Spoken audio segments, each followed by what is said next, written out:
ಎಲ್ಲಿ ನೋಡಿದ್ರೆ ಕೌಟುಂಬಿಕ ಕಲಹಗಳು, ಒಂದು ಲೆಕ್ಕದಲ್ಲಿ ಡಿವೋರ್ಸ್ ಅರ್ಜಿಗಳು. ಮತ್ತೊಂದು ಡಿವೋರ್ಸ್ನ ಸಂಗತಿ ಬಂದಿದೆ. ಅದು ದುನಿಯಾ ವಿಜಯ್ಗೆ ಸಂಬಂಧಪಟ್ಟಿರುವಂಥ ಡಿವೋರ್ಸ್ ಸಂಗತಿ. ವಿಜಯ್ ವಿಚ್ಛೇದನ ಕೇಸ್ ಅರ್ಜಿ ಕೌಟುಂಬಿಕ ನ್ಯಾಯಾಲಯದಲ್ಲಿ ಪ್ರಕರಣದ ಅರ್ಜಿಯ ವಿಚಾರಣೆ 3 ಗಂಟೆ ನಂತರ ಅರ್ಜಿಯ ವಿಚಾರಣೆ ನಡೆಯುವಂಥ ಸಾಧ್ಯತೆ ಇದೆ. ಬೆಂಗಳೂರಿನ ಶಾಂತಿನಗರದಲ್ಲಿರುವಂಥ ಕೌಟುಂಬಿಕ ನ್ಯಾಯಾಲಯ 2018ರಲ್ಲಿ ದುನಿಯಾ ವಿಜಯ್ ವಿಚ್ಛೇದನಕ್ಕೆ ಅರ್ಜಿ ಸಲ್ಲಿಸಿದರು. ಪತ್ನಿ ನಾಗರತ್ನ ನನ್ನ ಗಂಡ ಬೇಕು ಅಂತ ಹಠ ಹಿಡಿದಿದ್ದಾರೆ. ಇವತ್ತು ಆ ಕೇಸ್ನ ಅರ್ಜಿಯ ವಿಚಾರಣೆ ಬರುತ್ತೆ. ಹೆಂಗಿದೆ ಸ್ಥಿತಿಗತಿಗಳು ಅಂತಂತಂದರೆ, ಈ 18 ಇದು 24 ನೋಡಿ, ಈಗ ಹೆಚ್ಚು ಕಡಿಮೆ ಅದು 6 ವರ್ಷ ಆಯ್ತು. ಈಗ 6 ವರ್ಷಕ್ಕೆ ಮಕ್ಕಳು ಎತ್ತರಕ್ಕೆ ಬಂದಿದ್ದಾರೆ. ಈಗ ದುನಿಯಾ ವಿಜಯ್ ಮಗಳು ಒಂದು ಸಿನಿಮಾಕ್ಕೆ ನಾಯಕ ನಟಿ ಆಗಿ ಕೂಡ ಅವರು ಪಾತ್ರ ಮಾಡ್ತಾ ಇದ್ದಾರೆ.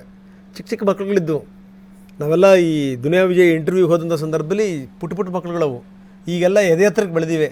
ಇಂಥ ಸಂದರ್ಭದಲ್ಲಿ ಗಂಡ ಹೆಂಡತಿ ಜಗಳ, ಇಂಥ ಸಂದರ್ಭದಲ್ಲಿ ವಿಚ್ಛೇದನಕ್ಕೆ ಅರ್ಜಿ. ಏನು ಅಂದ್ಕೋಬೇಕು ಮಕ್ಕಳು, ಏನು ಸಂದೇಶ ಹೋಗಬೇಕು? ಇದು ಅವರವರ ವೈಯಕ್ತಿಕ ಸಂಗತಿಗಳು, ಪ್ರಶ್ನೆ ಬೇರೆ. ಇವತ್ತು ವಿಚ್ಛೇದನದ ಕೇಸ್ ಇವತ್ತು ವಿಚಾರಣೆಗೆ ಬರ್ತಾ ಇದೆ. ಪ್ರಕರಣದ ಅರ್ಜಿ ಕೌಟುಂಬಿಕ ನ್ಯಾಯಾಲಯದಲ್ಲಿ ಅರ್ಜಿಯ ವಿಚಾರಣೆ ನಡೆಯುತ್ತೆ. ಮಧ್ಯಾಹ್ನ 3 ಗಂಟೆಗೆ ಅರ್ಜಿಯ ವಿಚಾರಣೆ.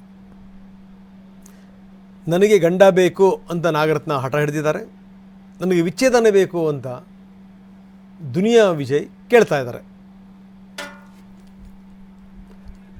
ನೋಡೋಣ ಇವತ್ತು ಏನಾಗಬೇಕು ಅಂತ. ಯಾಕಂದರೆ ಇತ್ತೀಚಿನ ದಿನಗಳಲ್ಲಿ ನಾವು ನೋಡ್ತಾ ಇದ್ದೀವಿ, ಎರಡೂ ಕಡೆಯಿಂದ ಏನಾದರೂ ಒಂದೇ ರೀತಿಯ ಮನಸ್ಥಿತಿ ಇತ್ತು ಅಂತಂದರೆ ನಾವು ಜೊತೆಗೆ ಬದುಕಲಿಕ್ಕೆ ಬಾಳಲಿಕ್ಕೆ ಸಾಧ್ಯವೇ ಇಲ್ಲ ಅನ್ನುವಂಥ ಸಂಗತಿ ಇದ್ದರೆ ಮಾತ್ರ ಅದು ಸುಪ್ರೀಂ ಕೋರ್ಟಿನ ಒಂದು ತೀರ್ಪು ಕೂಡ ಇದೆ.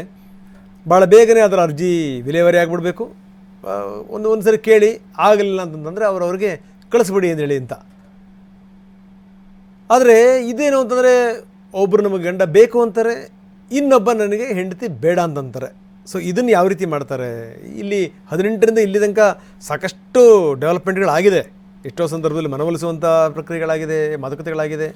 ಸೊ ಇವತ್ತು ಅದರ ಪ್ರಕರಣದ ಅರ್ಜಿಯ ವಿಚಾರಣೆ ಬರ್ತಾ ಇದೆ.